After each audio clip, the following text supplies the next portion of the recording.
দিবস রজনী আবল তাবল পাঁচাল পড়িতে পারো, তাহার ভিতরে একবারও কৃষ্ণ বলিতে নারো। বাড়িতেও গল্প করি, রাস্তায় গল্প, ঘাটে স্নান করতে গেলে গল্প, সব জায়গায় গল্প, হরিনাম শুনতে এসেও গল্প, গল্পের শেষ নেই। অনেকে দেখবেন সারা বছর ধরে কেনাকাটা করে, তাতে তাদের পোষায় না। ঠিক যখন হরিনাম কীর্তনের আসর হয়, সেখান থেকে দেখবেন ওই কোথায় নেল পালিশ, টিপ, কাজল কিনতে চলে যায়। মানে আর সারা বছর সময় পাবে না, যখন হরিনাম হয় সেই জায়গায় না থেকে ওই কসমেটিক্সের দোকানে গিয়ে তখন ভিড় করে বসে থাকে। কি অবস্থা আমাদের! এত গল্প কিসের? আমিও গল্প কম জানি না। আমাকে যেমন কৃষ্ণ কথা বলার জন্য আনা, আর আপনাদের জন্য আসনটা যেটা এখানে দিয়েছে, এটা শুধু শোনবার জন্য, এখানে আন কথা বলার জন্য নয়। বললে ক্ষতি নেই, বললে কি হবে? আসা যাওয়ায় সার হবে, কাজের কাজ কিছু হবে না। বালি চিনি মিশিয়ে পিপিলিকা ছেড়ে দিলে না, খুঁজে খুঁজে চিনিটাকে বের করে নিয়ে আসে, বালিটা পড়ে থাকে। আপনাদের আর চিনি পাওয়া হবে না, শেষে গিয়ে ওই বালিতে হাবুডুবু খেতে হবে। গল্প করার অনেক সময় পাবেন, প্রচুর সময় পাবেন, কিন্তু এই সময়টা আবার 1 বছর পরে পাবেন, তাও যদি সেই পর্যন্ত বেঁচে থাকি তবে, না হলে আর পাবো না। জীবনের সার মর্ম, জীবনের সার কথা কৃষ্ণ কথা। জীবনের সুখ, জীবনের শান্তি, জীবনের তৃপ্তি, জীবনের আনন্দ একমাত্র হরিবাসরে, সাধুর বাজারে। বাড়িতে পাবেন না, সেখানে ত্রিতাপ জ্বালা। সংসার মানেই ত্রিতাপ জ্বালা, আধ্যাত্মিক জ্বালা, আদি দৈবিক জ্বালা, আদি ভৌতিক জ্বালা।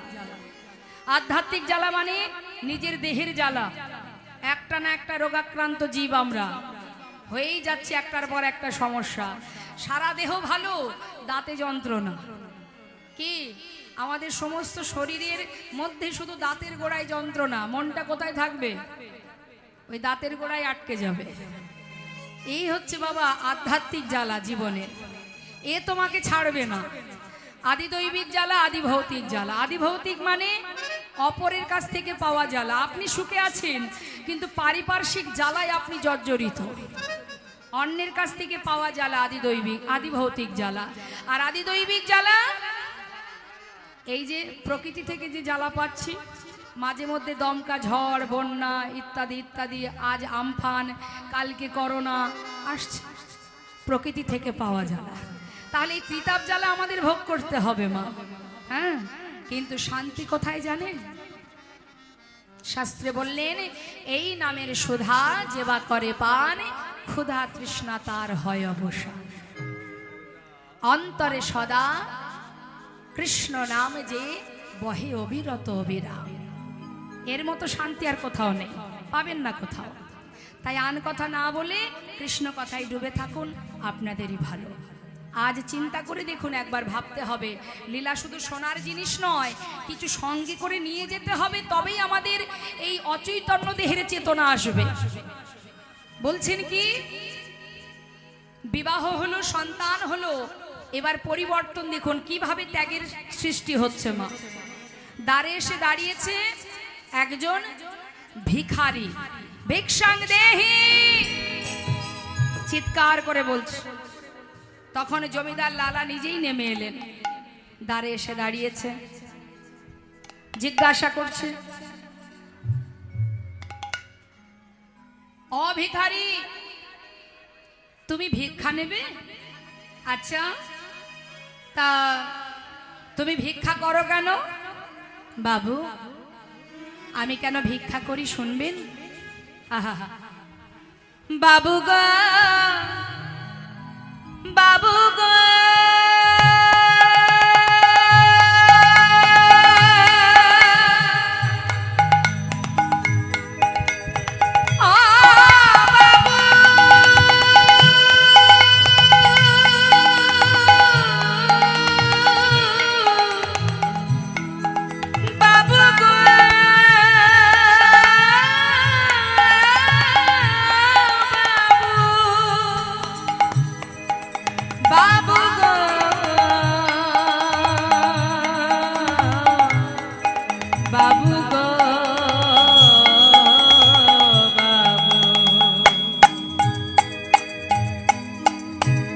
আমি হলাম দিন ভিখারি।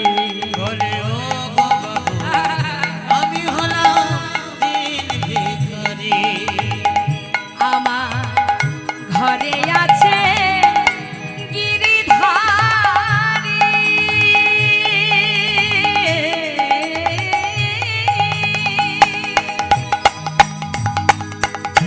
তাই দাঁড়ে দাঁড়ে ভিক্ষা করি। ওই ঘরে আছে গিরিধারী।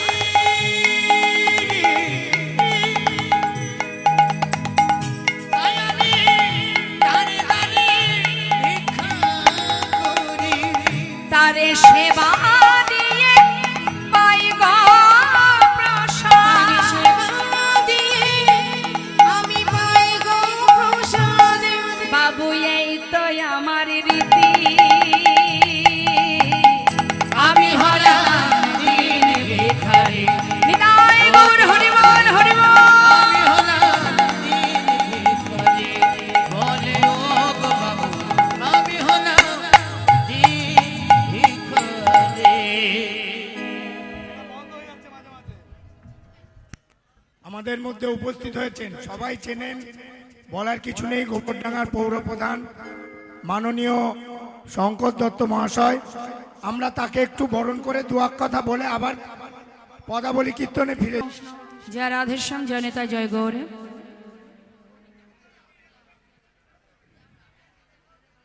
জয় রাধেশ্যাম, রাধে রাধে। আজ আপনাদের অনেক সৌভাগ্য, যিনি আমাদের সম্মানের, যিনি আমাদের শ্রদ্ধার, আমাদের পৌরপ্রধান, তিনি এসেছেন আপনাদের কাছে। আমরাও সবাই ভগবানের কাছে প্রার্থনা করি এইভাবে যেন তিনি আমাদেরকে সহযোগিতা করেন, এইভাবে যেন হরিবাসরকে আরো উজ্জ্বল করে তোলেন, তার দুটি হাতের সহযোগিতা দিয়ে নি। তাই গৌর হরিবোল হরিবোল গৌর হরিবোল। তো আমরা লীলার মধ্যে ছিলাম, লীলাতেই থাকবো। মা শান্ত হয়ে বসুন। কি হয়েছে এত ছটপট কেন? মানে একটু সুযোগ পেলেই উঠতে ভালো লাগে, বুঝতে পারি না আমি। ও মা বসুন দেখি, কি হয়েছে আপনার? ও ঠাকুমা একটু বসুন তো।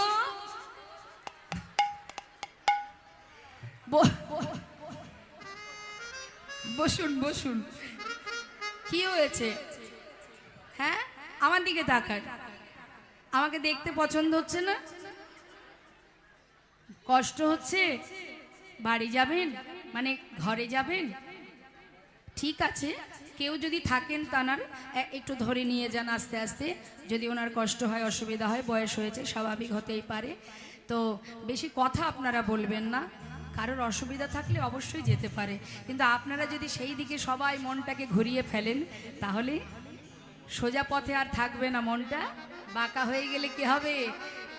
গন্তব্যস্থলে পৌঁছাতে পারবো না। নিতাই গৌর হরি বল হরি বল হরি।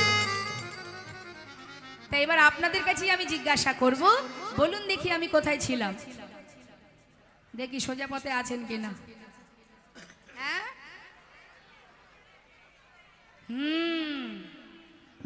জমিদার লালার দ্বারে ভিখারি ভিক্ষা চাইছে। লালা বলছে তুমি ভিক্ষা নেবে ভিখারি? দাঁড়াও। হরে কৃষ্ণ মা। জমিদার বলে কথা, দামি দামি মূল্যবান রত্নের পুটুলি বেঁধে ভিখারিকে দিয়েছে, নিয়ে যাও। এতে কি আছে বাবু? অনেক দামি রত্ন, নিয়ে যাও, তুমি আমার মতো ধনী হয়ে যাবে। বেশ তাহলে বাবু আমি আসি। যাও। মাথায় করে নিয়ে যাচ্ছে মা। কিছুটা পথ গেছে, যাবার পর হঠাৎ লালা দূর থেকে দেখছে সেই ভিখারি সেই পুটুলিটা দূরে জঙ্গলে ছুঁড়ে ফেলে দিয়েছে। যেই না ফেলে দিয়েছে, পিছন থেকে চিৎকার করে ডেকে উঠলেন জমিদার লালা, ভিখারি ভিখারি, এ তুমি কি করছো? ফেলে দিলে কেন? যা কিছু তোমায় দিলাম তুমি কেন ফেলে দিলে? বলো কেন ফেলে দিয়েছো? বাবু আমাকে ক্ষমা করে দিন, আপনার দেয়া মূল্যবান সম্পদ আমি মাথায় করে নিয়েই যাচ্ছিলাম, হঠাৎ কে যেন আমায় বলল, ভিখারি এগুলো নিয়ে কোথায় যাচ্ছিস তুই? ও তুই বুঝি জমিদার লালার মতো ধনী হতে চাস? কিরে, আমি কি কখনো তোকে বলেছি আমাকে ননি মাখন ক্ষীর সর এনে দে? কখনো তো বলিনি। দাঁড়ে দাঁড়ে ভিক্ষা করি তুই যা পাস, আমি তো তাতেই খুশি। আয় আমার কাছে ফিরে আয়, ওগুলো ফেলে দে। ওই বিষয় সম্পদের মধ্যে যদি তুই ডুবে যাস, একটু একটু করে তোরে কৃষ্ণ ভজন ভুলে হয়ে যাবে। আয় আমার কাছে আয়, আয় ভিখারি আয় রে ফিরে, ভুলে যাস না মহাভরে। আয় ভিখারি, ওরে আয় ভিখারি আয় রে ফিরে, ভুলে যাস না মহাভরে।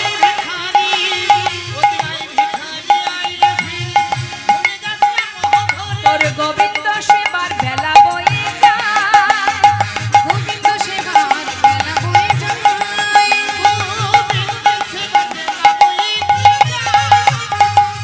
বিদুরের খোঁজে যেমন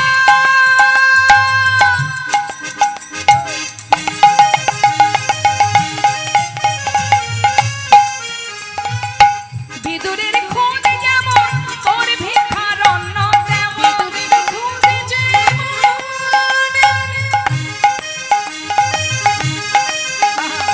তোর ভিক্ষার অন্ন তেমন। সেবা দিতে ভুল করিস নে আমায়, সেবা দিতে ভুল করিস নে আই ভিখারি আই রে ফিরে, আই ভিখারি আই রে ফিরে, ভুলে যাস না মহাভরে। আই ভিখারি আই রে ফিরে, সেবা ভুল করিস নে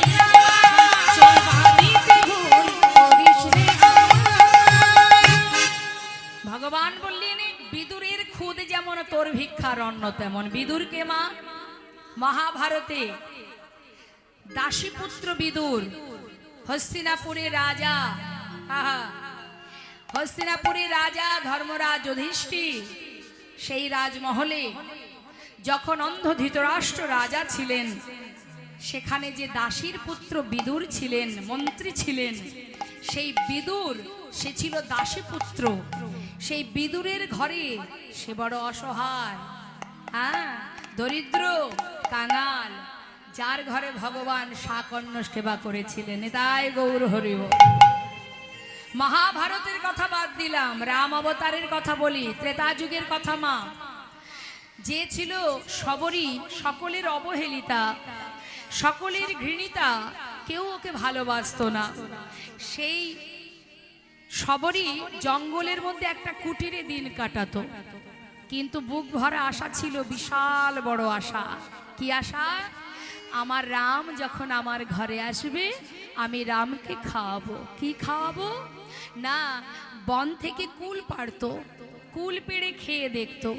যে কুলটা দেখতো মিষ্টি কুল, মুখে দিয়ে দেখতো, এঁঠো হয়ে গেল, কিন্তু তথাপিও সেই এঁঠো কুলটা গুছিয়ে রাখতো রামকে দেবে বলে। বলুন মা, আমরা নিজেদের উচ্ছিষ্ট দিতে পারি ভগবানকে? কেন পারি না জানেন? আমাদের সেই নিগাড় ভজন, সেই তুখর ভজন, কঠিন ভজন আমাদের নেই। আমরা ভালোবাসি শুধুমাত্র নিজের সুখের জন্য, রামের জন্য নয়, আমরা গোবিন্দের জন্য নয়। আমাদের ভালোবাসাটা শুধু আমার নিজের জন্য। তাই বন থেকে ফুল তুলে সেই ফুলগুলো সব ছড়িয়ে রাখতো পথে। কেন? রাম যখন আমার ঘরে আসবে, যদি তার চরণে ব্যথা লাগে, ছিটিয়ে রাখতো ফুল, ফুলের উপরে হেঁটে আসবে। প্রভু রামচন্দ্র তারই কুঠিরে গিয়ে সবরীর কাছ থেকে সেই উচ্ছিষ্ট এঁঠো কুল সেবা করেছিলেন প্রভু।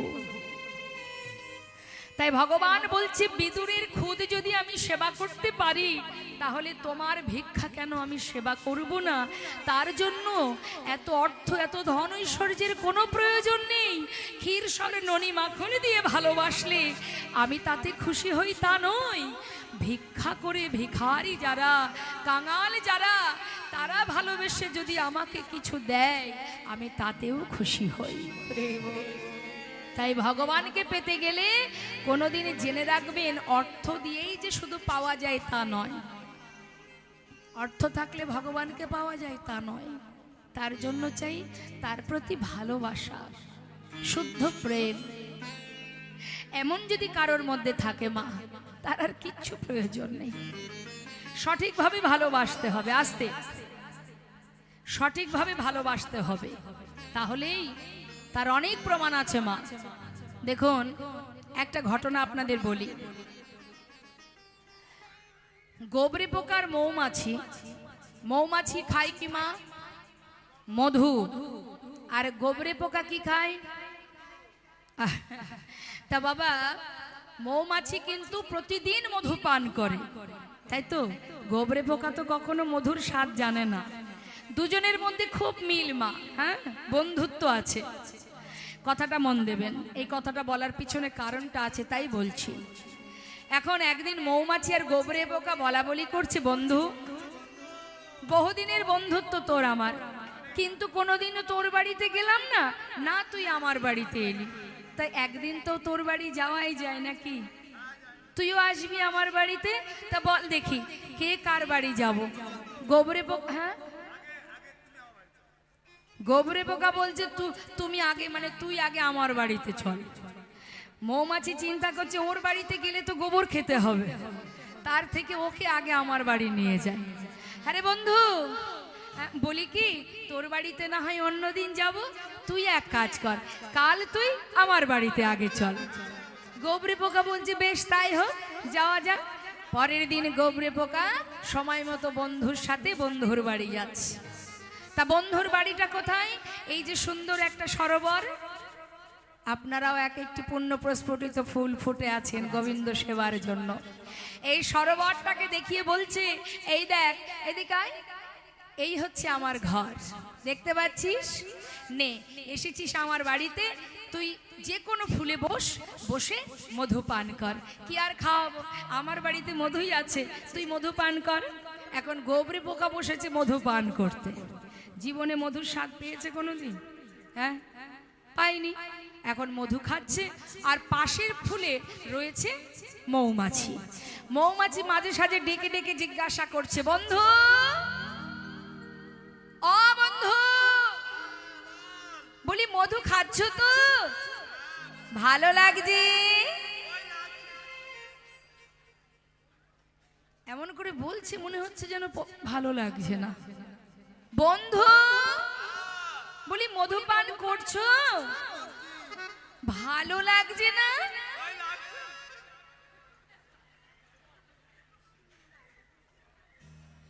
ভালো কি আর লাগে? হ্যাঁ, সারা জীবন গোবর খেয়েছে, মধু তার কি ভালো লাগবে গো মা? হ্যাঁ, আমাদেরও অবস্থা এরকম, আমাদেরও অবস্থা তাই। রাধারানী একদিন কুটিলাকে বলেছিল যে, ননদিনী, সৎসঙ্গ করেছো কোনোদিন? সারা জীবন তো অসৎসঙ্গ করে গেছো, তা সৎসঙ্গের মহিমা তুমি কি বা বুঝবে বলো? তা বলছে, আচ্ছা ঠিক আছে, তুমি মধু পান করো, দেখবে ঠিক ভালো লাগবে। আবার বেশ কিছু পর বাবা বিকেল হতে চললো। বন্ধু, বলি মধু পান করছো? এবার ভালো লাগছে? তাও ভালো লাগছে না। আচ্ছা একটা কথা বলি, বলছি যে কেমন লাগছে তোমার? কেমন লাগছে? হ্যাঁ হ্যাঁ বলো তো। ওই খানিকটা মধু মধু আর খানিকটা গোবর গোবর। আচ্ছা দেখো কাণ্ড, মধু তো মধুরই স্বাদ পাবে, এর মধ্যে আবার গোবর এলো কোথা থেকে? ও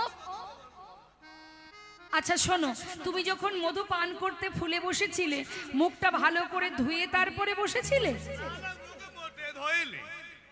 মুখ তো ধোয়া হয়নি। আমি আসার আগে, তোমার বাড়ি আসার আগে কি ভাবছিলাম জানো? তোমার বাড়ির খাবার যদি আমার আবার পছন্দ না হয়, তাই আমার বাড়ির খাবার আমি একটু গালে ভরে নিয়ে এসেছিলাম। গোবরে পোকা আবার আসার পথে কিছুটা গোবর মুখের মধ্যে ভরে এনেছে, যদি ভালো না লাগে। সেই জন্যই তো এই অবস্থা। দেখো কাণ্ড, মুখের মধ্যে গোবর, তার উপরে ভিতরে যাচ্ছে মধু, তাহলে কিছু গোবর কিছু মধু তো মনে হবে। হ্যাঁ, বন্ধু, মধুর স্বাদ পেতে হলে নিষ্ঠাভাবে তুমি ভালো করে মুখ ধৌত করে পরিষ্কার হয়ে পরিচ্ছন্ন হয়ে তারপরে তুমি মধু পান করো। দেখবে আমি বলছি, শুদ্ধভাবে যদি তুমি মধু পান করো, পরিষ্কার হয়ে বদন পরিষ্কার করে যদি মধু পান করো, তবেই তুমি মধুর স্বাদ অনুভব করতে পারবে। তাই বলি, শোনো বন্ধু, ভালো করে মুখটা ধুয়ে নাও, পরিষ্কার হও, তারপরে মধু পান করো। ওমা, মধু পান করবার জন্য ভালো করে মুখটা ধুয়ে নিল, নিয়ে এবার মনস্থির করলেন যে আমি মধু পান করতে বসেছি। স্থির করে এবার যেই না ফুলে বসে মধু পান করতে শুরু করেছে, মধু পান করতে করতে করতে করতে মধুর নেশায় কখন যে বিভোর হয়ে গেছে কোনো দিকে তার খেয়াল নেই। দেখতে দেখতে সূর্য পশ্চিম দিকে ঢলে পড়ছে, আর সূর্য যখন পশ্চিম দিকে ঢলে যায় তখন দেখবেন পদ্ম ফুলের পাপড়িগুলো একটু একটু করে সব কিন্তু বন্ধ হতে থাকে। হ্যাঁ, যখনই কিনা সূর্য পশ্চিম দিকে ঢলে পড়ছে, মৌমাছি চিন্তা করছে সর্বনাশ, ফুলের মধ্যে বন্ধু বাধা পড়ে যাবে। সে তো জানে না যে এই ফুলে কত সময় মধু পান করতে হয়। চিৎকার করে ডাকছে, বন্ধু বন্ধু বন্ধু, তুমি কোথায়? বন্ধু উঠে এসো, আর ফুলের ভিতরে থেকো না। ওই দেখো, ওই দেখো সূর্য ডুবে যায়, তুমি এখনই ফুলের মধ্যে বাধা পড়ে যাবে। বন্ধু উঠে এসো। বন্ধু তুমি কোথায়? বন্ধু তুমি কোথায়? হঠাৎ চিৎকার করে বলে উঠলো, আহ, কেন ডাকছো বারবার? আমাকে আমাকে তুমি বারবার ডেকো না, আমাকে মধু পান করতে দাও, ডেকো না, সেবায় বিঘ্ন ঘটিও না। নেশার ঘরে মধু পান করতে করতে কখন যে ফুলের পাপড়িগুলো সব বন্ধ হয়ে গেল।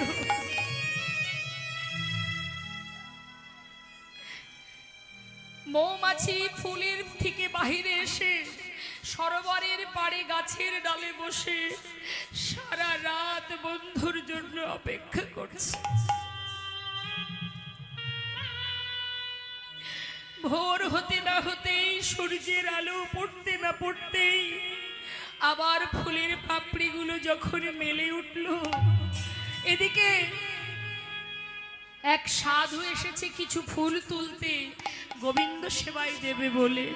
সরোবরে এসে যখন ফুলগুলো তুলে নিল, মা গাছের ডালে বসে মৌমাছি দেখছে আর বলছে, বন্ধু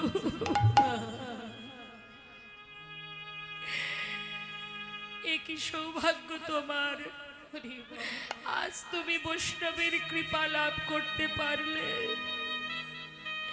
সেই বৈষ্ণব ফুলগুলো তুলে নিয়ে যখন যাচ্ছে, মৌমাছি তার পাছু পাছু যাচ্ছে। দেখবে যে এই ফুল নিয়ে বৈষ্ণব কি করেন।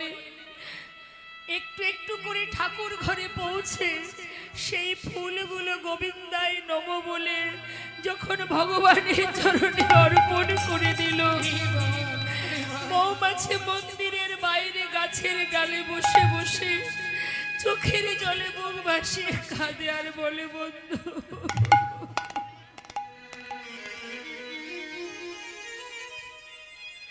চিরকাল আমি মধু পান করেছি বটে, কিন্তু এমন ভাবে কোনোদিন আমি মধু পান করিনি যেমন ভাবে তুমি করেছো।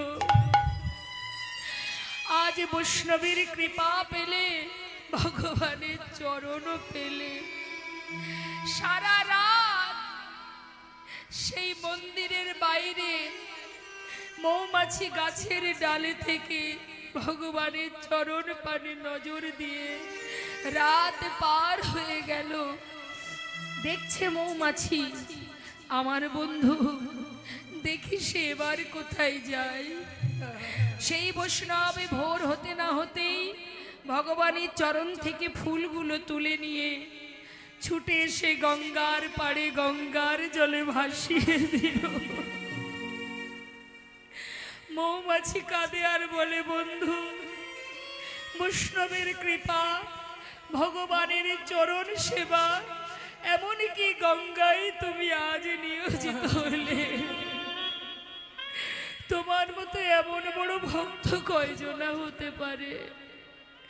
আমি সারা জীবন সরোবরের মধু পান করেও কোনোদিন ভগবানের চরণ পেলাম না।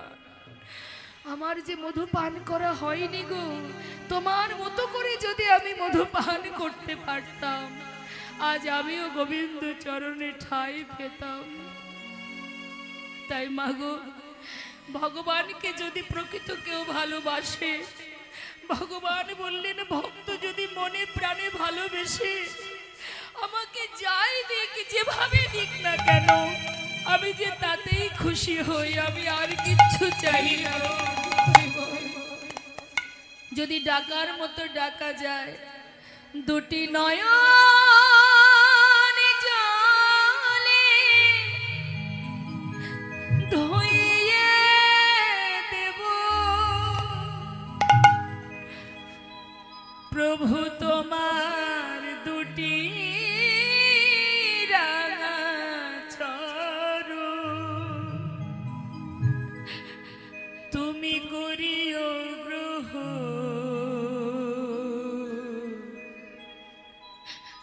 শ্রী দুটি নয়ন জলে ধুইয়ে দেব তোমার দুটি রাঙা চরণ, তুমি করিও গ্রহণ। শ্রী সচিনন্দন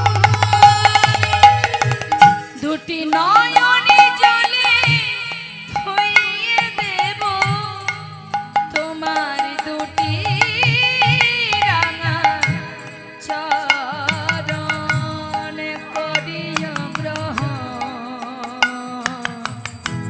শ্রী সচিনন্দন নয়ন জলে ধুইয়ে দেব তোমার দুটি রাঙা চরণ, করিও গ্রহণ। শ্রী সচিনন্দন না জানি ভজন, না জানি পূজা, আমি না জানি ভজন, না জানি পূজা, কোন গুণে পাব ও রাঙা চরণ। আমি না জানি ভজন, না জানি পূজা, কোন গুণে পাব তোমার দুটি চরণ। না জানি ভজ, না জানি পূজ, বলো কোন গুণে পাব রাঙা চরণ। দুটি নয়নের জল বহে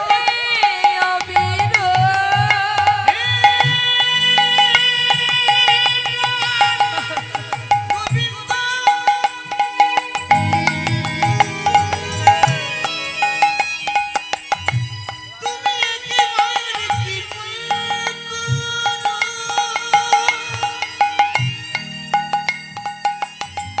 তুমি ছাড়া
ভক্তের কাছে নিবেদন, এখানে প্রসাদের ব্যবস্থাও আছে, আপনারা প্রসাদও পাবেন। আর সেই সঙ্গে আরও একটি কথা, এই সুন্দর হরিবাসর বিশ্বব্রহ্মাণ্ডের মালিক যিনি, তিনি আপনার দেওয়া কিঞ্চিত ভালোবাসা স্বরূপ এই দান তিনি ভালোবাসেন। তাই আজ এই অনুষ্ঠানের ভক্তিমতী মায়েরা যারা আছেন, তো বাবারা আছেন, আপনাদের কাছে যাচ্ছে সকল ভক্তবৃন্দ, আপনাদের কাছে ভিক্ষার ডালি নিয়ে, ভিক্ষার ঝোলা নিয়ে। তো আপনারা কেউ ফিরিয়ে দেবেন না, ভালোবেসে ভক্তি ভরে গোবিন্দ সেবার তরে, ভক্ত সেবার তরে মুক্ত হস্তে দান করবেন। যাচ্ছে আপনাদের কাছে। শাস্ত্রী বললেন, দিও কিঞ্চিত না করিও বঞ্চিত। কেমন? তো আপনারা প্রাণ ভরে দান করুন ভগবানের সেবার জন্য। কৃপণতা করবেন না, কৃপণতা করবেন না। তার কারণ আপনার কাছে কি আছে না আছে তিনি জানেন, কারণ তিনি তো মালিক। হ্যাঁ, তাই তাকে দেওয়ার জন্য যেন কৃপণতা না হয়, একেবারে সরল মনে, ঠিক আছে, মুক্ত হস্তে মুক্ত প্রাণে দান করুন। নিতাই গৌর হরি বল, হরি বল। কথা বলবেন না, সবার কাছে যাবে আর দক্ষিণা দিয়ে তারপরে যাবেন। হরে কৃষ্ণ। লীলা শেষ না করে কেউ যাবেন না, লীলা সাধন করুন। যাবে সবার কাছে, আপনারা আস্তে আস্তে লীলা শ্রবণের সাথে সাথে দক্ষিণা দিন। কেমন? জয় রাধে। তো এবার মা আমরা লীলার মধ্যে থাকি। লালার কাছ থেকে বিদায় নিয়ে চলে গেল। লালা শুধু বললেন, বাবু আপনার এই মহলে বিষয় সম্পদের মধ্যে যদি দিন কাটে তাহলে কোনোদিনই কৃষ্ণ ভজন হবে না বাবু। তাই আমার ছোট্ট কুড়ে ঘরে আমি গোপীনাথের সেবা দিই। আমার ঘরে আছে গিরিধারী, তাকে সেবা দিয়েই আমার দিন কাটে। তাই আপনার এই সম্পদ আমি নিতে পারবো না। চলে গেল সেই ভিখারি। আর এই কথাটাই তার মাথার মধ্যে চিন্তা শুরু হলো, বাবা তোলপাড় হচ্ছে যে এত ধন ঐশ্বর্যের মধ্যে আমার দিন যায়, অর্থের চিন্তা করতে গিয়ে বিষয় সম্পদের হিসাব সারাদিন তাই নিয়ে ভাবনা চিন্তা করতে করতে দিনান্তে একবার কৃষ্ণ ভজন করবার সময় আমার হয় না।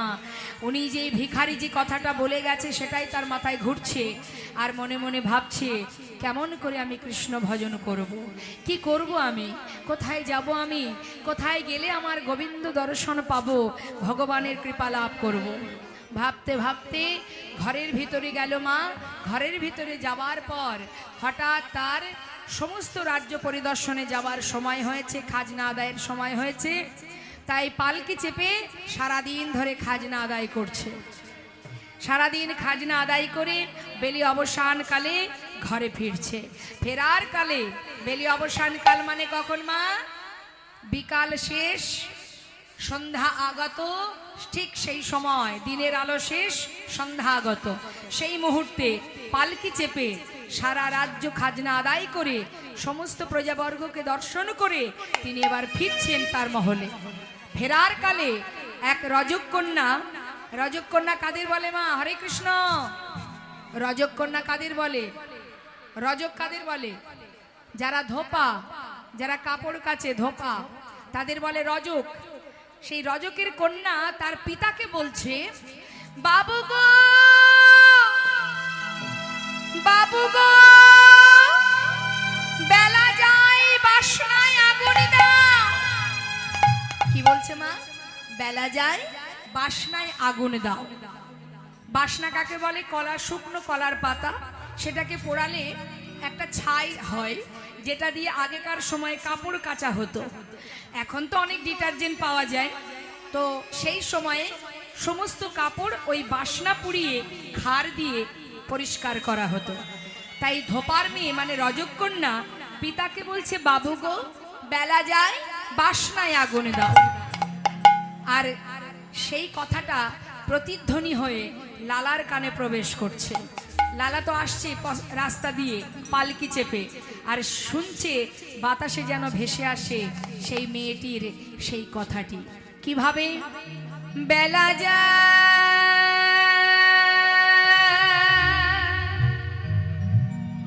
বেলা যায়, বেলা যায়,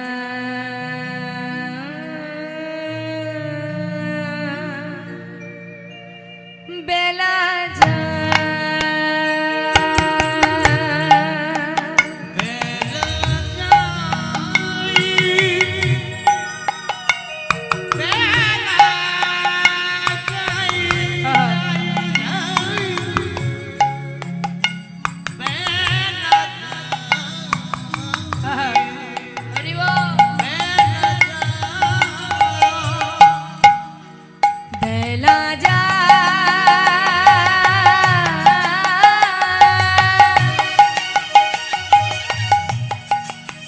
বেলা যায়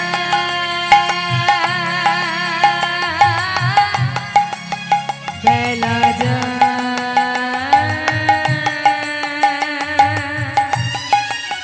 বেলা যায় বেলা যায় বেলা যায় বেলা যায় ওরে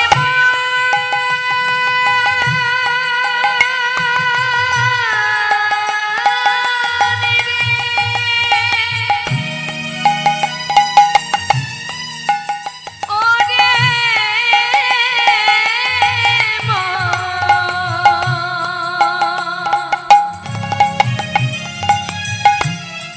ওই দেখায়ুরবি অস্ত যায় ভজ ভজ একবার কৃষ্ণ ভজ সময় গেলে আর পাবে না ওরে মন রে,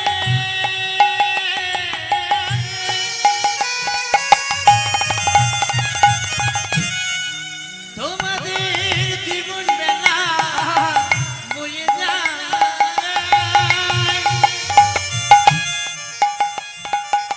ভজ ভজ একবার কৃষ্ণ ভজ, হরি বল। এ সময় চলে গেলে আর পাবে না।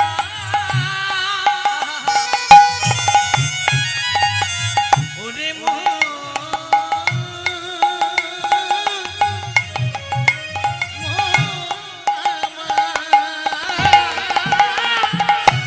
বেলা গেল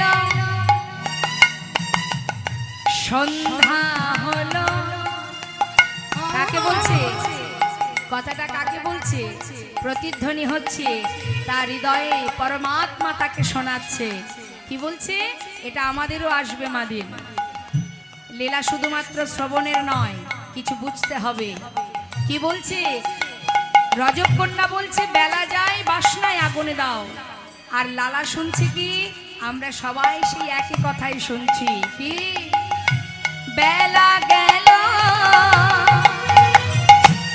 সন্ধ্যা হলো বেলা গেল, সন্ধ্যা হলো একবার ফিরে এসো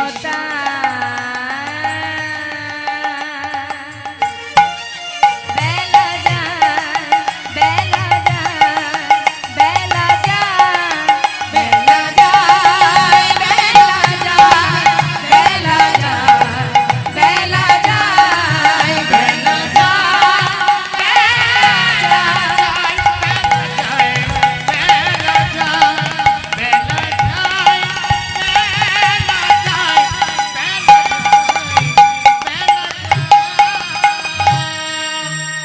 বেয়ারা পালকি থামাও পালকি থেকে নেমে সেই রজব কন্যাকে সামনে পেয়ে তাকে জড়িয়ে ধরেছে মা কি যেন একটা বললি আমায় আর একটা বার বল মা রজব কন্যা ভয়ে ঠকঠক করে কাঁপছে বাবু আপনাকে আমি কিছু বলিনি আমি আমার পিতাকে বলেছি বেলা যায় বাসনায় আগুনে দাও না না তুই এ কথা বলিসনি আমি যেন অন্য কিছু শুনলাম তুই যেন বারবার আমায় বললি বাবু গো বেলা যায় বাসনায় আগুনে দাও বেলা যায় বাসনায় আগুনে দাও বাসনায় আগুনে দাও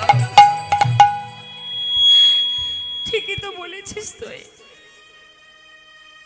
কামনা বাসনার পিছনে ছুটতে ছুটতে জীবন বেলা যে আমার আর জানি না কতটুকু সময় আছে আমার, আমি আর এখানে থাকবো না। পালকিতে উঠে ঘরে ফিরে গিয়ে নিজের পালিতা কন্যা সুমতিকে বলছি, সুমতি এদিকে আয় মা, আমার কাছে আয়। বাবা মা, আমার সারা গায়ে একটু কৃষ্ণ নাম লিখে দে না। বাবা কি হয়েছে তোমার, এমন পাগলের মতো করছো কেন? মারে আমায় একটু কৃষ্ণ নাম লিখে দে, আমি চলে যাই। বাবা কোথায় যাবে তুমি, বলো তুমি কোথায় যাবে? মারে এতদিন তো তোদের কথা ভেবেছি, এতদিন তোদের চিন্তা করেছি, তোদের জন্য বিষয় সম্পদে যা কিছু আছে সবকিছু তোদেরকে রেখে দিলাম, তোদেরকে দিয়ে গেলাম। এবার একটু আমার কথা আমায় ভাবতে দে মা, আমাকে ভাবতে দে। বাবা খাজনা আদায় করে ফেরার পথে তুমি এমন কেন করছো? কি হয়েছে আজ তোমার, এমন পাগলের মতো করছো কেন? মা আমি চলে যাব, আমি চলে যাব। কোথায় যাবে? আমার ঘরে। তোমার ঘর? এটাই তো তোমার ঘর। না না, এটা আমার ঘর নয় মা, আমি যে আমার নিজের ঘরে যাব। বাবা একটু বলবে তুমি কোথায় যেতে চাও? শুনবি? যাব রে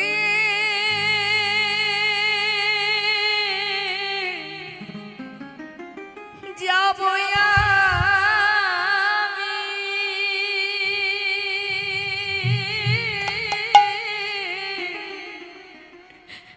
কৃষ্ণ ভজনে,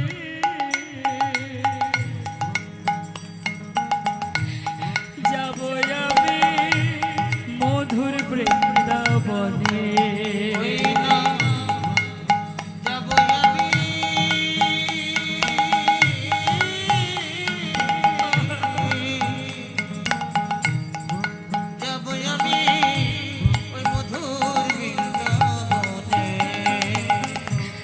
রইল সাধের জমিদারে, রইল এ ঘর বাড়ি,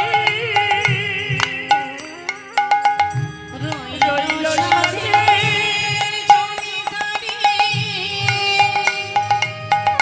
রইল এ ঘর বাড়ি, বৃন্দাবনে চলে যাব সব কিছু ছাড়ি।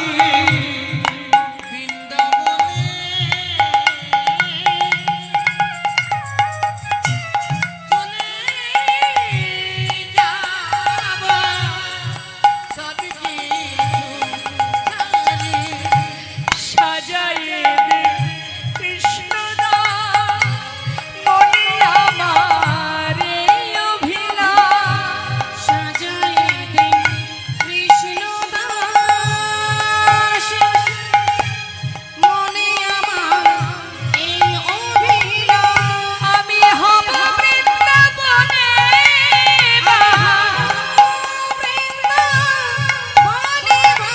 আমি হব বৃন্দাবনে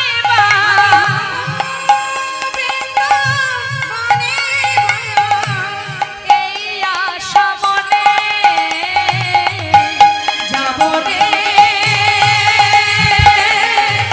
যাব কৃষ্ণ ভজনে, আমি মধুর বৃন্দাবনে।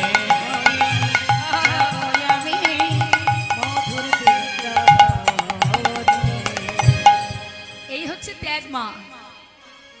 আপন ঘরের সন্ধানে, আপন জনার সন্ধানে পাগলের ন্যায় ছুটতে ছুটতে যাচ্ছে। জীবনের এত বড় সুখ স্বাচ্ছন্দ্য পরিত্যাগ করে সে বুঝেছে যে যা কিছু আমি এতদিন করেছি সবই অসার। এবার তিনি চললেন নিজের জনার কাছে, যে ছুটতে ছুটতে যাচ্ছে আপন জন যিনি, আপন জনার সন্ধানে, নিজের ঘরে আপন ঘর। এবার পাগলের ন্যায় সব ত্যাগ করে সারা গায়ে কৃষ্ণ নাম লিখে দিনের পরে দিন চলে যায়, মাসের পরে মাস। পায়ে হেঁটে চললেন মুর্শিদাবাদ জেলা থেকে বৃন্দাবনের পথে। মস্ত বড় জমিদার লালা বাবু, মুখে কৃষ্ণ নাম, সারা গায়ে কৃষ্ণ নাম লেখা, গাইতে গাইতে যাচ্ছে আর সকলকে বলছে, ওগো তোমরা কৃষ্ণ নাম করো। পথ চলিতে আর বলিতে, পথ চলিতে আর বলিতে, পথ চলিতে আর বলিতে, পথ চলিতে আর বলিতে, একবার লহ লহ কৃষ্ণ না মধুর না হরি না,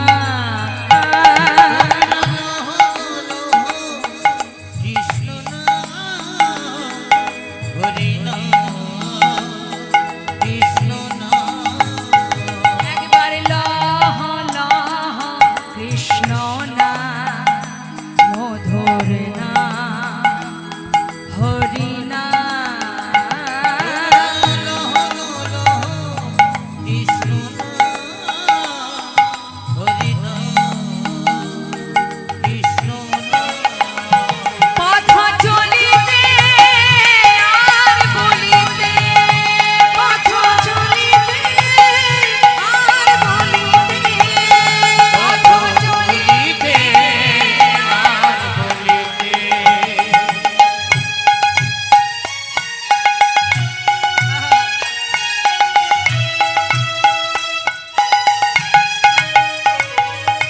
সন্মুখী আধার রাত্রি, আমি হয়েছি পথযাত্রী, আনমুখে আধার রাতি, হয়েছি পথযাত্রী, আর সন্মুখী আধার রাত্রি, আমি হয়েছি পথযাত্রী,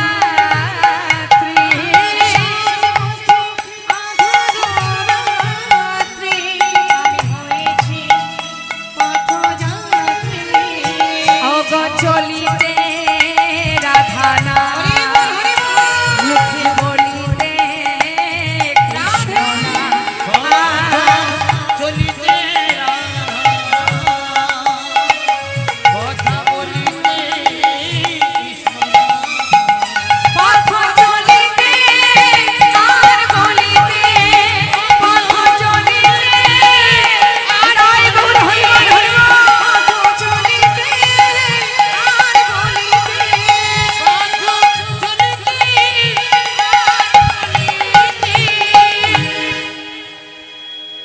কৃষ্ণ নামকে সার করে সারা জীবনের ন্যায় সব ছেড়ে জমিদার লালা চলে এলো বৃন্দাবনে। বৃন্দাবনে যখন এলো মা তখন সন্ধ্যা হয়ে গেছে। তাই কি করেছে, গোবিন্দকুণ্ডের পাড়ে সারা রাত কাটিয়ে সকালবেলা যেই না প্রভাত হয়েছে, হঠাৎ দেখছে লালা যে ব্রজমাইরা মাথায় করে ডালা সাজিয়ে সবাই এক সারিতে যাচ্ছে। লালা জিজ্ঞাসা করছে, ও ব্রজবাসী, তোমরা সবাই কোথায় যাচ্ছ? ও দেখো, আমি তো পথঘাট চিনি না, তুমি মন্দিরে বাঁকে বিহারীর মন্দিরে যাচ্ছ, আমাকে একটু নিয়ে যাবে? হ্যাঁ, আমি কিছুই চিনি না। না, বলছি কেন নিয়ে যাব না? বাঁকে বিহারীর মন্দিরে যদি যেতে হয় আমাদের সঙ্গেই চলো, তবে আমরা যা গাইব তুমি আমাদের পাচু পাচু সেই নাম করতে করতে এসো।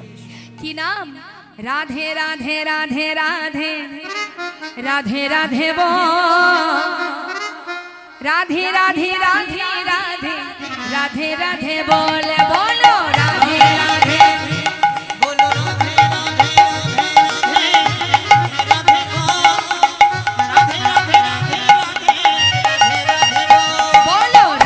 রাধে রাধে রাধে রাধে রাধে রাধে রাধে রাধে বলো রাধে রাধে রাধে রাধে রাধে রাধে রাধে রাধে রাধে রাধে রাধে রাধে পিছনে কে আসছে? কে আসছে পিছনে? লালা বাবু, তিনি গাইছেন। কি গাইছেন? কৃষ্ণ কৃষ্ণ কৃষ্ণ কৃষ্ণ কৃষ্ণ কৃষ্ণ বল কৃষ্ণ কৃষ্ণ কৃষ্ণ কৃষ্ণ কৃষ্ণ কৃষ্ণ বল কৃষ্ণ কৃষ্ণ কৃষ্ণ কৃষ্ণ কৃষ্ণ কৃষ্ণ বল কৃষ্ণ কৃষ্ণ কৃষ্ণ কৃষ্ণ কৃষ্ণ কৃষ্ণ বল কৃষ্ণ কৃষ্ণ কৃষ্ণ কৃষ্ণ কৃষ্ণ কৃষ্ণ কেন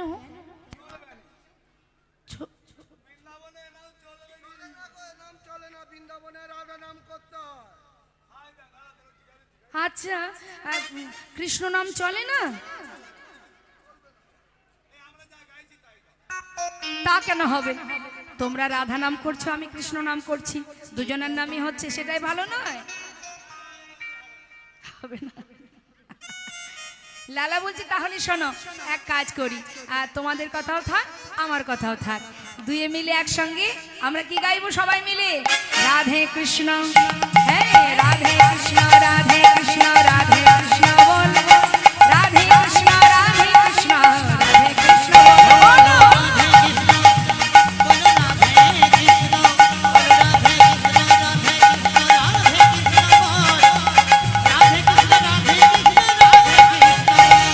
বৃন্দাবন কি সবাই মিলে হাত তুলে রাধে রাধে বলবেন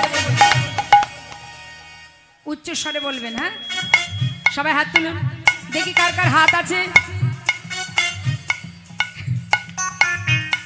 হ্যাঁ যার হাত নেই সে তো আর তুলতে পারবে না যার আছে সে একবার তুলবেন হ্যাঁ বৃন্দাবন কি যমুনা মাই কি আর একটু জোরে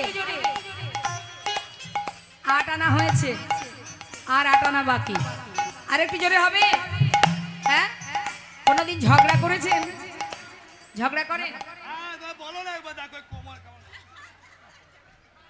আচ্ছা ঠিক আছে যেমন করে চিৎকার করে ঝগড়া করেন আর সেই চিৎকার করে রাধা নাম গাইবেন ঠিক আছে সবাই মিলে হাত তুলে বৃন্দাবন কি 12 আনা হয়ে গেছে আর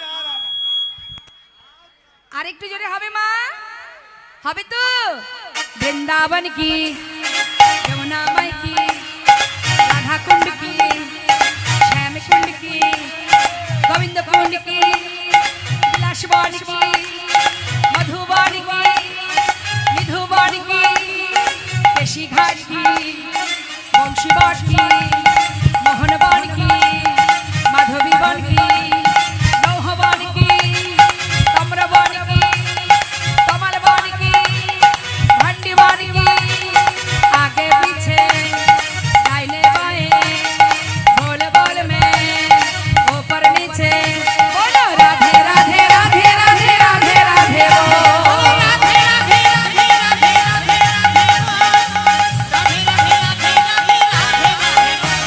রাধে রাধে রাধে রাধে রাধে রাধে রাধে রাধে राधे राधे राधे राधे राधे बोल राधा रानी की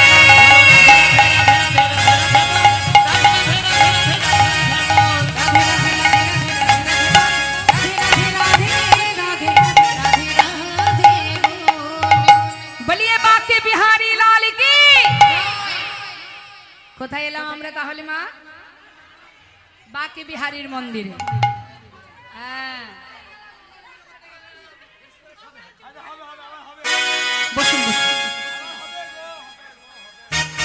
সবাই বসুন হবে বাঁকে বিহারীর মন্দিরে সমস্ত ব্রজমাইরা ভগবানের সেবা দিয়ে লালাকে ভালো প্রসাদ দিল লালা উদর পরিপূর্ণ করে সেবা করলেন মা সেবার পর কি হয় খাওয়া দাওয়াটা যদি ভালো হয় তারপরে কি হয় একটু অলসতা আসে না এখন লালার একটু ঘুম ঘুম পাচ্ছে তাই সে কি করেছে তাড়াতাড়ি করে সেবা করে নিয়ে ওই গোবিন্দ কুণ্ডের পাড়ে বালির ওপরে শুয়ে আছে কিন্তু শুয়ে থাকলে কি হবে ঠিক ঘুম হচ্ছে না বলে যতই হোক আগে তো তিনি জমিদার ছিলেন জমিদারের বিছানায় ঘুমিয়েছিলেন এত সুখ এত আনন্দ হ্যাঁ সেগুলো তো পুরোপুরি এখনো মুছে যায়নি মা কিছুটা হলেও আছে এখন ঠিক ঘুম হচ্ছে না বলে কিছুটা বালি এক জায়গায় করে তার উপরে মাথা রেখে ঘুমিয়ে আছে হরি বল এইভাবে যেই না রাতটা পার হয়ে প্রভাত হলো হঠাৎ লালার চোখ খুলে দেখছে তার সামনে এক বাবাজি দাঁড়িয়ে আছে হন্তদন্ত হয়ে বালি থেকে উঠে করজোড়ে জিজ্ঞাসা করছে বাবাজি আপনার পরিচয় বাবাজি বলছে, আহা, পাশে এক ব্রজবাসী বলছে ইনি হলেন বৃন্দাবনের বাবাজি, ওনার নাম কৃষ্ণদাস বাবাজি। বাবাজি, এই বৃন্দাবনে কোথায় আমার গোবিন্দ আছে সেটা কি একবার বলে দিতে পারবে? বলো না বাবাজি। বাবাজি বলছে, দাঁড়াও, তুমি কোথা থেকে এসেছো, কি তোমার পরিচয়? আমার নাম লালা। লালা? কোন লালা? তোমার ঠিকানা কোথায়? আমি বাংলার মুর্শিদাবাদ জেলা থেকে আসছি। ও, দাঁড়াও দাঁড়াও দাঁড়াও, সেই মুর্শিদাবাদের সেই জমিদার, মস্ত বড় জমিদার লালা বাবু, তুমি কি সেই লালা? বাবাজি, এক সময় আমি ছিলাম, আজ আর আমি জমিদার নই। শুধুমাত্র আমি গোবিন্দের দেখা পাবার জন্য, ভগবানের চরণ পাবার জন্য আমি এসেছি, সর্বস্ব ত্যাগ করে আমি এসেছি। লালা, দাঁড়াও, সর্বস্ব ত্যাগ করে তুমি এসেছো, তুমি এখানে ভগবানের দেখা পাওয়ার জন্য, খুব ভালো কথা। সুন্দর করে বালিশ তৈরি করে বালির বিছানায় ঘুমিয়ে আছো। বলি, সেই যে জমিদারি বিছানার সেই যে সুখ, সেই আরাম আয়েশ, সেটা বুঝি এখনো পুরোপুরি মোছেনি, তাই না? যেই না বলা বাবা এক সেই মুষ্টাঘাতে বালিটি, মানে বালির বালিশটি ভেঙে ফেললো মা। করজোড়ে বললেন, বাবাজি তুমি একবার বলে দাও না, আমি কোথায় গেলে তার দেখা পাবো? লালা, সর্বস্ব ত্যাগ করে এসেছো, মন্দিরে মন্দিরে ভালো ভালো প্রসাদ সেবা করছো, বালির বিছানায় ঘুমিয়ে রাত কাটাচ্ছ। এইভাবে যদি কেউ বৃন্দাবনে দিন কাটে, তাহলে কি সে গোবিন্দের দেখা পায়? সংসারে যেমন কর্ম করলে তবে ফল পাওয়া যায়, তেমন গোবিন্দের দেখা করতে গেলে গোবিন্দের সংসারেও কর্ম করতে হয়। পারবে কর্ম করতে? বাবাজি, যে কর্মই হোক আমি করতে রাজি। তোমার দীক্ষা হয়েছে? না। দীক্ষা না হলে তার দেখা পাবে কি করে? আগে তো দীক্ষা হোক, তাহলে বাবাজি সেটাই যদি হয়ে থাকে। চরণটা জড়িয়ে ধরেছে মা। সাধুর চরণ ধরি কইলালা কৃপা করি, অধমেরে কর এই ভিক্ষা,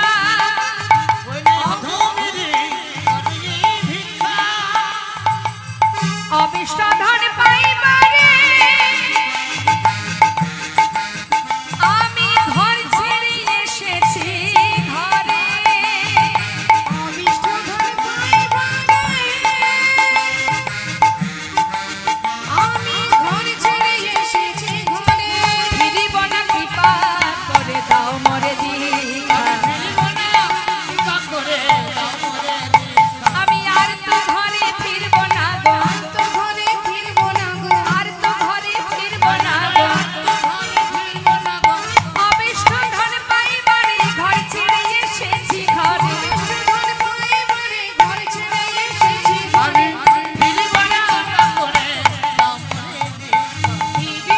কৃপা করে দাও মরে দীক্ষা। এখানে যত ভক্ত আছেন দীক্ষা শিক্ষা হয়েছে? সবার হয়েছে দীক্ষা শিক্ষা? মন্ত্র মনে আছে তো? কৃষ্ণ মন্ত্রে যারা দীক্ষিত হন তাদের গলায় তুলসীর মালা পরান গুরুদেব। আছে তো? মালা আছে তো গলায়? সবার আছে? জয় রাধেশ্যাম। তুলসীর মালা কণ্ঠে পরিধান না করলে আপনি ভগবানের সেবা দেবেন, ভগবানের সেবায় তুলসী পাতা না থাকলে যেমন গ্রহণ করেন না, আপনি যখন ভগবানের সেবা দেবেন আপনার অঙ্গে যদি তুলসী না থাকে তাহলে আপনাকেও ভগবান গ্রহণ করবে না। নিতাই গৌর হরি বল। তাই তুলসী অঙ্গে পরিধান করে তারপরে ভগবানের সেবা দিতে হয়। হ্যাঁ, তা দেখুন মা বলছে, তোমার দীক্ষা হলে, যত সময় তোমার দীক্ষা না হবে তুমি তার দেখা পাবে না। যেই না সাধুর চরণ ধরেছে, বাবাজি তুমি আমায় তাহলে মন্ত্র দিয়ে দাও। বলছে সময় হয়নি এখনো, সময় এখনো হয়নি, দীক্ষা নিতে গেলেও তার উপযুক্ত সময় প্রয়োজন। বেশ বাবাজি, তাহলে আমি কি করব? শোনো লালা, তুমি ছিলে মস্ত বড় জমিদার, জীবনে অনেক অর্থ উপার্জন করেছো, অনেক দান ধ্যান করেছো, তার বিনিময়ে অনেক সময় অর্থ বা ধন সম্পদ দান করলে ভিতরে অহংকার জন্মায়। কি গো মা, হয় না?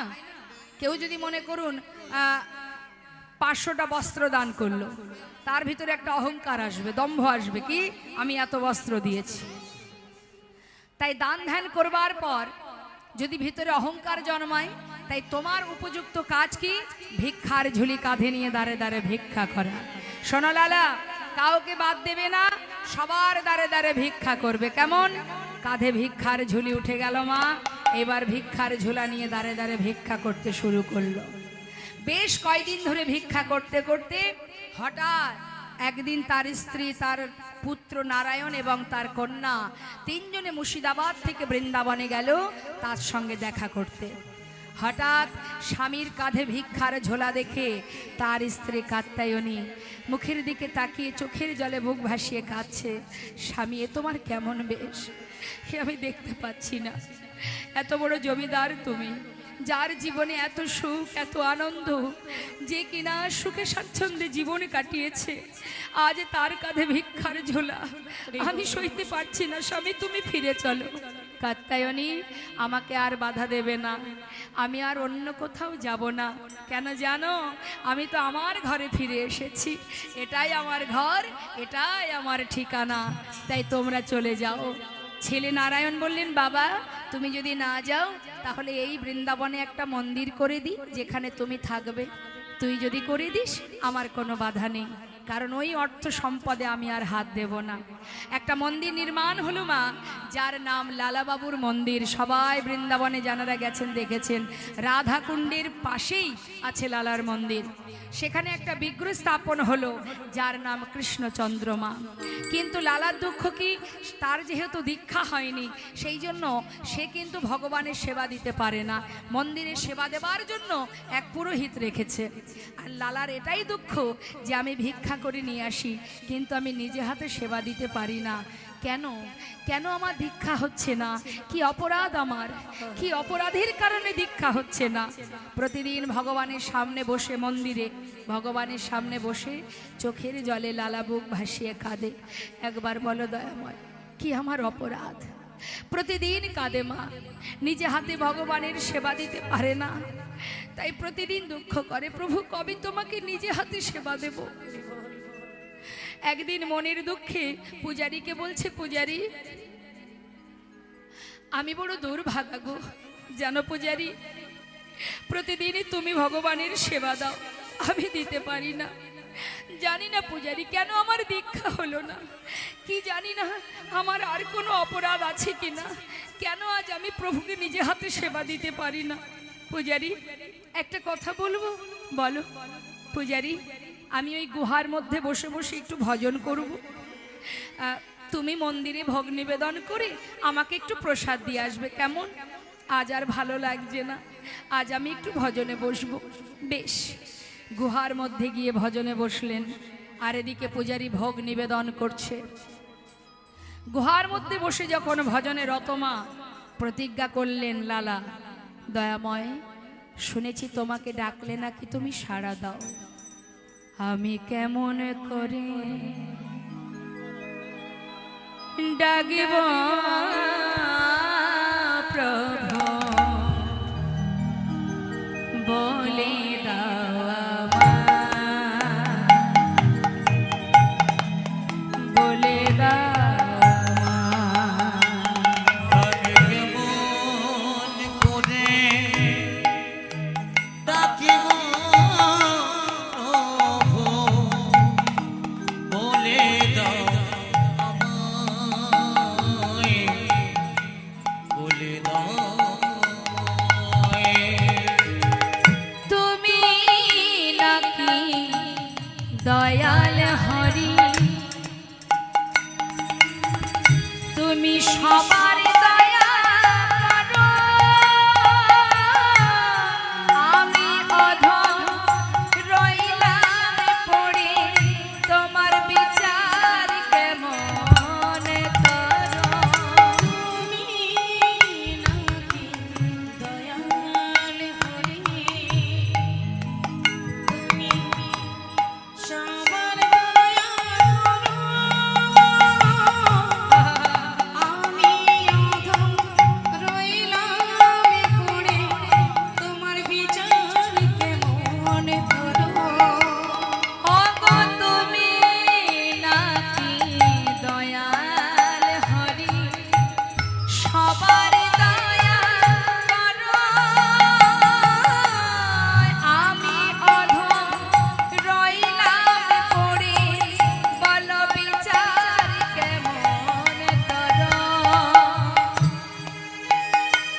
আমি কেমন করে ডাকব প্রভু বলে দাও আমায়, একবার বলে দাও আমায়। আমি কেমন করে ডাকব প্রভু বলে দাও আমায়, বলে দাও আমি কেমন করে ডাকব প্রভু বলে দাও, তুমি বলে দাও আমায়। আমি কেমন করে ডাকব প্রভু বলে দাও আমায়, বলে দাও আমায়। কঠিন প্রতিজ্ঞা, আমিও দেখতে চাই তুমি কত সময় আমার কাছে না এসে থাকতে পারো। এই রইলাম আমি গুহার মধ্যে বসে, তোমাকে যদি ডাকার মতো ডাকতে পারি তোমাকে আমার কাছে আসতেই হবে। আর তুমি যদি আমার কাছে না আসো এই গুহার মধ্যে প্রাণ ত্যাগ করব, আর আমি বাহির হব না। ভক্ত যদি কঠিন প্রতিজ্ঞা করে মা, ভগবানের মন চঞ্চল হয়ে যায়। কি করে ভক্তকে প্রতিজ্ঞা থেকে বাহির করব? তিনি কি করলেন, পূজারী, মন্দিরের পূজারী ভোগের থালায় প্রসাদ নিয়ে যখন নিবেদন করে যখন প্রসাদ নিয়ে যাবে, ঘর থেকে মন্দির থেকে বেরোবে, হঠাৎ ভগবান ঝড় বৃষ্টি দিলেন। আর যেই না বৃষ্টি শুরু হলো, পূজারী দেখছে এত বৃষ্টি, কি করে যাব আমি গুহার মধ্যে, বৃষ্টি বন্ধ হোক তারপরে না হয় যাব। এই ভেবে প্রসাদের থালাটা বাইরে রেখে মন্দিরের ভিতরে ঢুকে গেছে। এদিকে স্বয়ং করুণাময় গোবিন্দ আমার, আজ তিনি বিলম্ব না করে পূজারীর রূপ ধারণ করে সেই প্রসাদের থালা নিয়ে এক পা দুপা করে গুহার ভেতরে যাচ্ছে। ভক্তকে প্রসাদ দিতে হবে তো মা। যেই না গুহার ভিতরে ঢুকছে, হঠাৎ কানে শুনতে পেল তার ভক্ত বসে বসে ভজন করছে, ভজন গাইছে, রাধে কৃষ্ণ রাধে কৃষ্ণ রাধে কৃষ্ণ গোবিন্দ গোপাল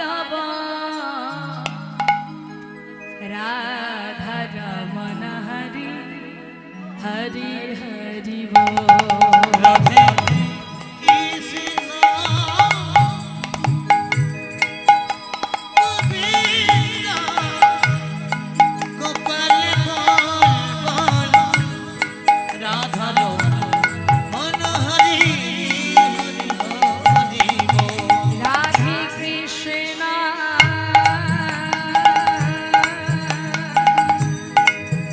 রাধে কৃষ্ণ গোবিন্দ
রাধে কৃষ্ণ রাধে কৃষ্ণ গোবিন্দ গোপাল বল বল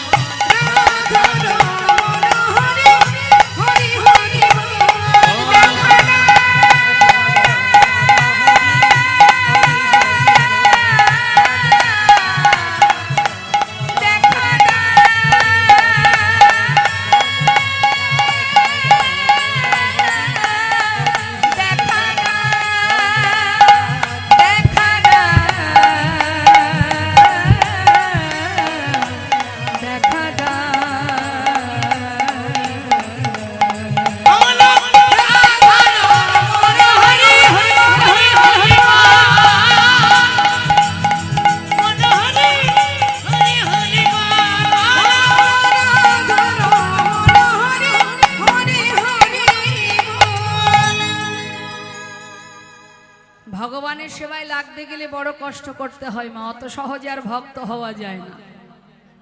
আমি যখন সন্ধ্যাবেলা এখানে এসেছিলাম, এখানে অনেক ভক্ত ছিল, ছিল না? ছিল তো? আস্তে সবাই কি আর গোবিন্দ সেবায় লাগে? লাগতে পারি?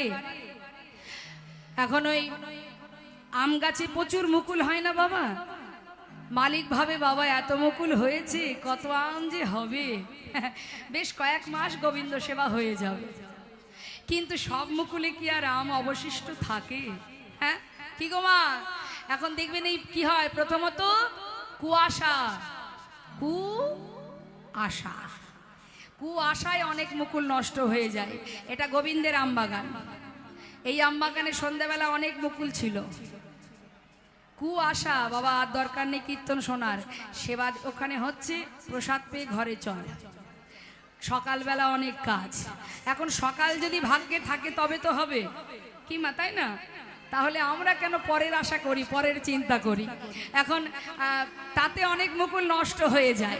গেল, ভগবান ভাবছে কি আর করা যাবে, এর মধ্যে যারা থাকবে তারাই আমার সেবায় লাগবে, তাই তো? এখন মালিক ভাবছে যাক কিছু তো মুকুল আছে, তারপরে হয় কি মা, এই যে আসছে ঝড় বর্ষা, কাল বৈশাখী ঝড়, যেই একটু আমগুলো গোটা গোটা হবে, একটু একটু হবে, ঝড়ে অনেক আম নষ্ট হয়ে যাবে। তারপরে যেই আরেকটু বড় হবে, তখন দেখবেন ওই পাড়ার বাচ্চারা তারা ঢিল মেরে মেরে আম পেড়ে নেয়, নেয় না? ঢিল মেরে আম পাড়াটা এখানেও চলে। কেমন বলুন তো? এটা তো গোবিন্দের আম বাগান। একজন তো যাচ্ছে, আবার 5 জনকে টেনে নিয়ে যাচ্ছে। এই চল চল বাড়ি চল, আর শুনতে হবে না। তার মানে কি, পাড়ার বাচ্চারা যেরকম ঢিল মেরে আম পেড়ে নিয়ে যায়, আর তারা খোঁচা দিয়ে সবাইকে তুলে তুলে নিয়ে যাবে। বাবা তুমি যাচ্ছ, যাও না, তুমি আরেকজনকে কেন গোবিন্দ সেবা থেকে দূরে নিয়ে যাচ্ছ?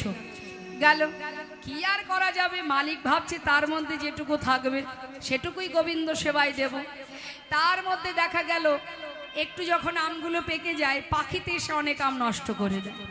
গেল, অবশেষে যে আমগুলো গাছের ডাল ধরে থাকতে পারে, শেষে গিয়ে তারাই ভগবানের সেবায় লাগেন। তাই গৌর হরি বল। তা এখন এই গোবিন্দের আম বাগানে এখনো বলা যাচ্ছে না শেষ পর্যন্ত কটা আম গিয়ে গোবিন্দ সেবায় পৌঁছাবে। এসেছিলাম সেবা করতে, সেবা হয়ে গেছে। ওই যে গোবরে পোকার গল্প দিয়েছিলাম না, হ্যাঁ, যারা গোবর খেতে ভালোবাসে তারা মধুর স্বাদ বুঝবে কি, তারা কিন্তু থাকবে না, চলে যাবে। কিন্তু যারা কৃষ্ণ নামের অমৃত আস্বাদন করবে, তাদেরকে কিন্তু জগতের কোনো টানই টেনে নিয়ে যেতে পারবে না। এখানেই তার প্রমাণ হয়ে যাবে। যাই হোক, এখন ভগবান এসে প্রসাদ দিল, লালা কিন্তু মা কিছু বুঝতে পারেনি। সেই প্রসাদ পেল, আবার গোবিন্দ চলে গেলেন। কিন্তু বৃষ্টি বন্ধ হয়ে গেছে দেখে পূজারী মনে মনে ভাবছে তাই তো লালাকে প্রসাদ দিতে হবে যে। হঠাৎ বাইরে এসে দেখছে থালার মধ্যে আর প্রসাদ নেই। ভাবছে বৃষ্টি বন্ধ হওয়ার পরে কোনো ভক্ত বোধহয় নিয়ে গেছে, তাতে আর কি আছে, আরও তো আছে ঘরে। সেখান থেকে একটু প্রসাদ নিয়ে এবার গুটি গুটি পায়ে ঢুকছে গুহার মধ্যে। লালা, কে প্রসাদ খাবে না? এই দেখো প্রসাদ এনেছি। প্রসাদ? আমি তো প্রসাদ খেয়েছি। খেয়েছো? কে দিল তোমায়? কেন? তুমি তো এসেছিলে। ও পূজারি, প্রসাদ দিয়ে গেলে আমি প্রসাদ খেলাম, তুমি চলেও গেলে। আমি তো আসিনি লালা, আমি তো এই প্রথম এলাম, তুমি আসোনি। তবে কে এসেছিল? ও পূজারি, কে এসেছিল আমার কাছে বলো না। লালা, বিশ্বাস করো আমি আসিনি। পূজারি, তোমারই মতো দেখতে, তোমার মতো বেশ। লালা, সে এসেছিল তোমার কাছে, তুমি তাকে চিনতে পারলে না লালা, পারলে না চিনতে। পূজারি, তুমি কার কথা বলছো? কে এসেছিল বলো না, বলো না পূজারি, তুমি কার কথা জিজ্ঞাসা করছো? কার কথা বলছো তুমি? পূজারি বলছে, লালা, এরপরেও তুমি আমার কাছে জানতে চাইছো? মিছে কেন পুছো রে, আমার বলা কিছু না। মিছে কেন বুঝো মোরে, আমার বলা কিছুই না। যে যা করে করানি তিনি সবার অন্তরে, সে যে রয়। জানে কোরআন তিনি সবার অন্তরে, সে যে রয়। মিছে কেন বুঝো মোরে, আমার বলা কিছুই না। মিছে কেন বুঝো মোরে, আমার বলা কিছুই না। আমার বলার কিছু না, আমার বলার কিছু নাই, আমার বলার কিছু নাই। হে কৃষ্ণ, তুমি করুণাময়,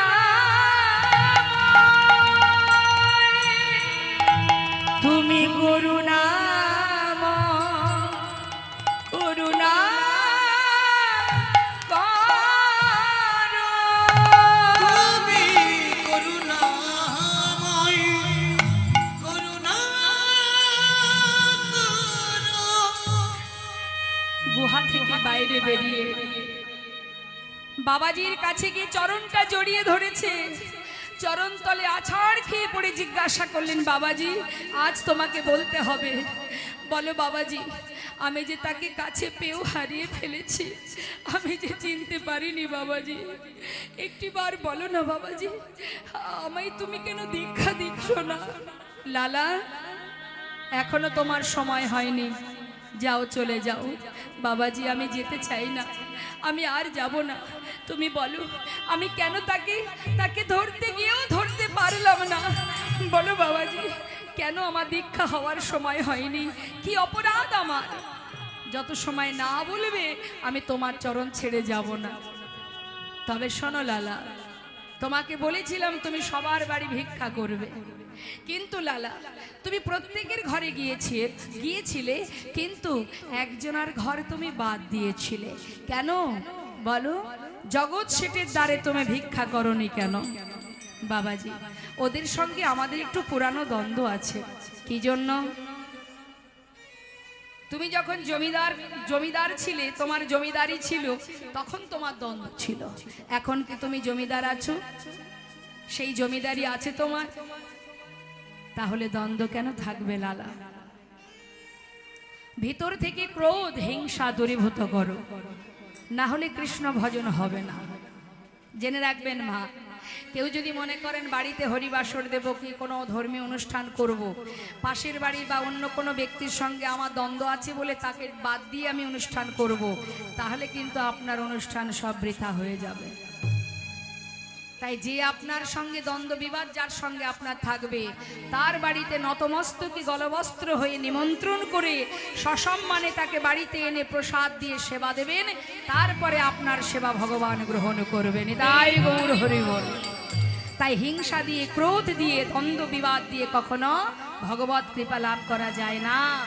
যাও লালা, যার সঙ্গে তোমার দ্বন্দ্ব তার ঘরে গিয়ে গলবস্ত্রে এক মুষ্টি তণ্ডুল নিয়ে এসো, এসে পৌঁছালেন ভিক্ষার ঝোলা কাঁধে নিয়ে। অত সহজ মা, ভক্ত হওয়া অত সহজ? আমাদের ভিতর থেকে আমরা হিংসাকেই দূর করতে পারি না, তাহলে আমরা কি করে ভক্ত হব?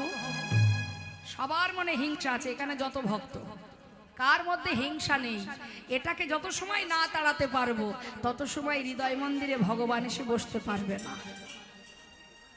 তাই দেখুন, দ্বারে এসে দাঁড়ালেন, ভিক্ষাং দেহি। যেই না হাত বাড়িয়েছে মা, চিৎকার শুনে সম্মুখে দাঁড়িয়ে দাঁড়িয়ে বলছে, তুমি ভিক্ষা নেবে? এ তো সেই জমিদার লালা, দাঁড়ে দাঁড়িয়েছে ভিক্ষার ঝোলা নিয়ে। ধন ঐশ্বর্যের মূল্যবান সম্পদ, অনেক দামি দামি রত্ন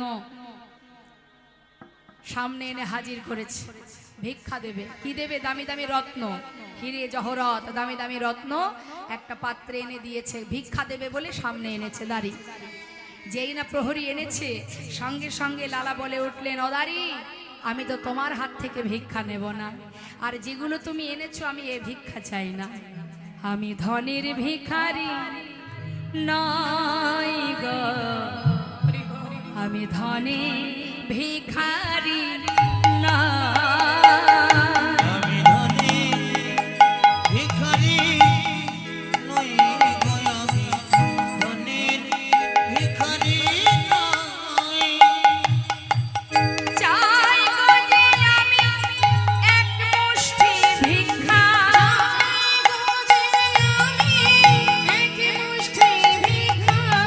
চাই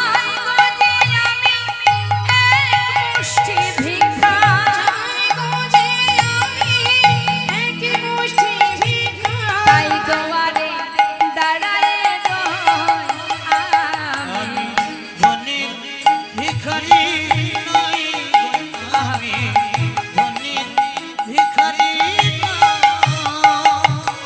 দাও যদি মোরে এক মুষ্টি ভিক্ষা,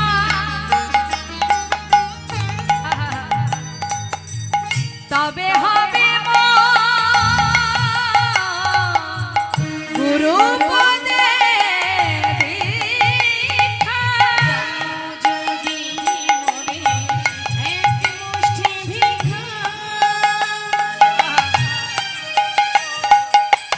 তবে হবে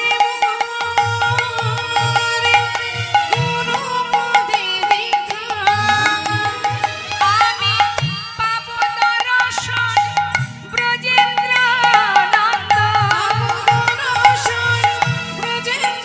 নন্দ, তাই দুয়ারে দাঁড়ায়ে রই আমি। ধনীর ভিখারি নই গো, আমি ধনীর ভিখারি নই। আমি ধনীর ভিখারি নই গো, আমি ধনীর ভিখারি নই। তোমাদের যে জমিদার আছে তাকে একবার দ্বারে নিয়ে এসো, তার হাত থেকে এক মুষ্টি তন্ডুল নিয়ে তবেই ফিরে যাব। সঙ্গে সঙ্গে জগৎ শেঠ খবর পেল, খবর পেয়ে দ্বারে এসে পৌঁছালো।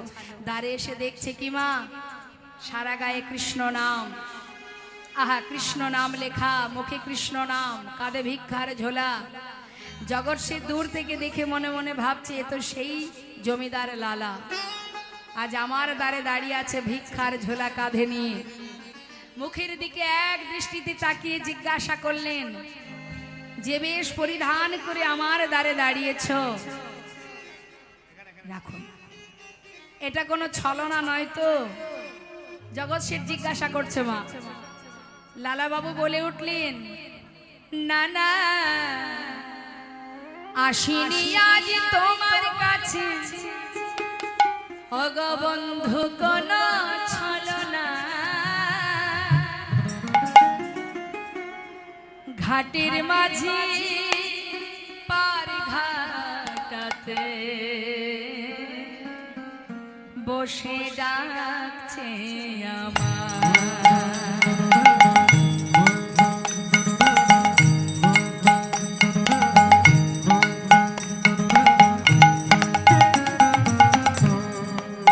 না না, আসিনি আজ তোমার কাছে কোনো ছলনা,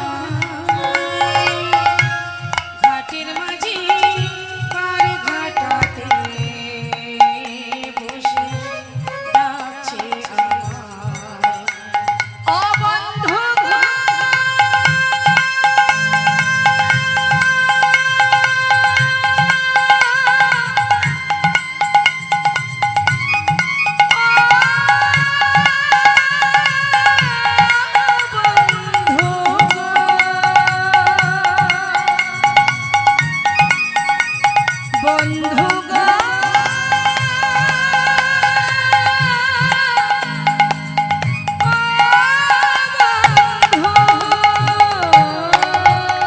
না না আসিনিয়া তোমার কাছে বন্ধু আমি কোনো ছলনা ঘাটের মাঝি পার ঘাটে দাও কিছু আমায় যদি এক মুষ্টি দাও গো ভিক্ষা, তবে হবে মোর গুরুপদে দীক্ষা। যদি ওগো যাই গো আমার বেলা বয়ে বন্ধু যায়। জয় গো আমার হয়ে যায় ঘাটের মাঝি নিতাই গৌর হরি মোহন হরি মোহন। দাও কিছু আমায় ঘাটের মাঝি পার ঘাটাতে বসে ডাকছে আমার। ও ঘাটের মাঝি পার ঘাটাতে বসে ডাকছে আমার। ও ঘাটের মাঝি পার ঘাটাতে বসে ডাকছে আমার। বসে ডাকছে আমার। বসে ডাকছে আমার। বসে ডাকছে আমার। এক মুষ্টি তন্ডুল যেই না লালার আঁচলে দিয়েছে মা, লালা সেই অপেক্ষায় এতদিন ছিলেন। যেই না তন্ডুল পেয়েছে, মনের খুশিতে ছুটতে ছুটতে বাবাজি এনেছি বাবাজি, আমি পেরেছি, আমি ভিক্ষা করতে পেরেছি বাবাজি। এবার তো তুমি কৃপা করো। বাবাজি বলছে দাঁড়াও লালা, অবশ্যই তোমার দীক্ষা হবে, কিন্তু তোমার পিছনেও কে? আমার পিছনে পিছন ফিরে দেখছে কে মা? জগৎ শেঠ। হে কি বন্ধু, তুমি তুমি আমার পিছনে কেন? জগৎ শেঠ বললেন, বন্ধু তুমি যখন আমার দ্বারে দাঁড়িয়ে বললে তোমার জীবন বেলা বয়ে যায়, আমি তোমাকে এক মুষ্টি তন্ডুলি দিয়ে আমি আর ঘরে ফিরতে পারিনি বন্ধু। তুমি যে বললে তোমার জীবন বেলা বয়ে যায়, তাহলে তোমার যদি জীবন বেলা বয়ে যায়, আমারও তো জীবন বেলা বয়ে যায়। তাই তোমাকে তন্ডুলি দেওয়ার পর আমি আর ঘরে ফিরতে না পেরে তোমার পাছু পাছু ছুটে এসেছি বন্ধু। আমাকে তুমি গ্রহণ করো, গ্রহণ করো। বাবাজি এ সেই বন্ধু যার ঘরে ভিক্ষায় গিয়েছিলাম, ওকে তুমি কৃপা করো বাবাজি, সব ছেড়ে এসেছে। দুইজন একসঙ্গে মন্ত্র নিল মা। মন্ত্র পাওয়ার পরে গোবিন্দ দেখবার জন্য, গোবিন্দের বদন দেখবার জন্য মন আরো চঞ্চল হয়ে উঠল। এতদিন দীক্ষা পাইনি, তখন যে ব্যাকুলতা ছিল, আজ দীক্ষা পাওয়ার পরে আরো অস্থির হয়ে উঠল।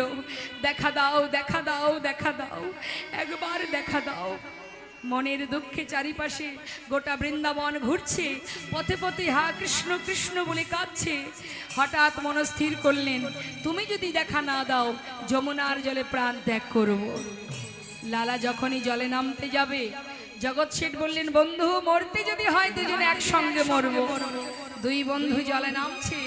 ভক্ত যদি এখনো অবস্থায় প্রাণ ত্যাগ করতে যায়, ভগবান কি করে দূরে থাকবেন? ত্রিভঙ্গ বঙ্কিম ঠামে যমুনা পুলিনে দাঁড়িয়ে, বালির আশিতে দাঁড়িয়ে ডাকছে লালা। কে? একবার পিছন ফিরে চেয়ে দেখো। যেই নামা পিছন ফিরে তাকিয়েছে, দেখছে অনাদি আদি গোবিন্দ সর্বকারণের কারণ। ত্রিভঙ্গ বঙ্কিম ঠামে বালুরাশির উপরে তিনি দাঁড়িয়ে আছে, মুরলি হাতে নিয়ে ছুটে এসে ভগবানের চরণটা জড়িয়ে ধরে আছাড় খেয়ে পড়লেন চরণ তলে। দয়াময় কৃপা হলো প্রভু, এতদিন পর তোমার কৃপা হলো। কি আমি কি দেখছি প্রভু, কি আমি কি দেখছি? হে করুণাময়, হে দয়া, কথা দাও চরণ ছাড়া করবে না আমায়। চরণটা বুকের মধ্যে জড়িয়ে ধরেছি। লালা ওঠো, লালা ওঠো। দুটি বাহু প্রসার করে লালা ডাকছে, হে গোবিন্দ এসো, আমার চোখের সামনে নয় আমার হৃদয় মাঝে এসো। মম অন্তর